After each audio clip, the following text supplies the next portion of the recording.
très honorée d'avoir été invitée aujourd'hui par l'Observatoire pour participer à ce congrès.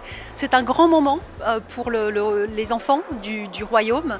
C'est un grand moment aussi pour que le Royaume du Maroc à la fois démontre tout ce qu'il est en mesure de faire et qu'il a déjà fait pour les enfants, et aussi de réfléchir ensemble à comment on peut encore améliorer la situation des enfants.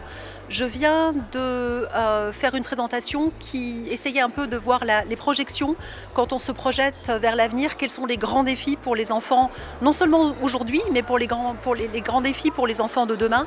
Et on sait qu'on vit dans un monde où d'abord en fait beaucoup d'enfants aujourd'hui font face à des guerres, à des catastrophes naturelles, à des situations de tension extrême, et on sait malheureusement que ça risque de continuer comme ça. Mais il y a aussi des défis pour les enfants qui vivent en paix et qui vivent bien, qui sont les défis relatifs à l'éducation, à l'école et à l'apprentissage. Aujourd'hui, avec les nouvelles technologies numériques et notamment l'intelligence artificielle, les enfants ont la possibilité sur leur téléphone de demander à un chatbot de faire leurs devoirs.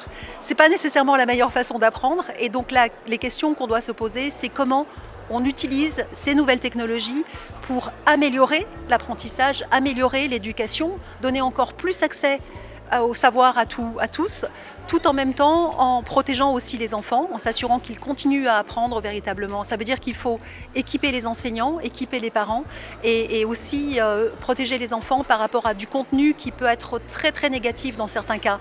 Je suis sûre que les parents au Maroc, comme partout dans le monde, sont préoccupés quand leurs enfants passent beaucoup de temps sur Internet, sur les téléphones, et en se disant est-ce qu'en fait c'est un temps positif où ils apprennent, ou est-ce que c'est un temps qui peut être préjudiciable aux enfants. Et donc j'encourage les parents au Maroc à aussi travailler avec leurs enfants, parler avec leurs enfants de ce que les enfants font sur les téléphones ou sur Internet. C'est extrêmement important que les parents aussi continuent à poser la question. Ce que les enfants font sur Internet, c'est ce qu'ils font quand ils sont dans la rue ou en jouant avec leurs amis. On leur demande qu'est-ce que tu as fait, qui tu as vu. Il faut aussi faire la même chose sur Internet ou quand les enfants sont sur Internet.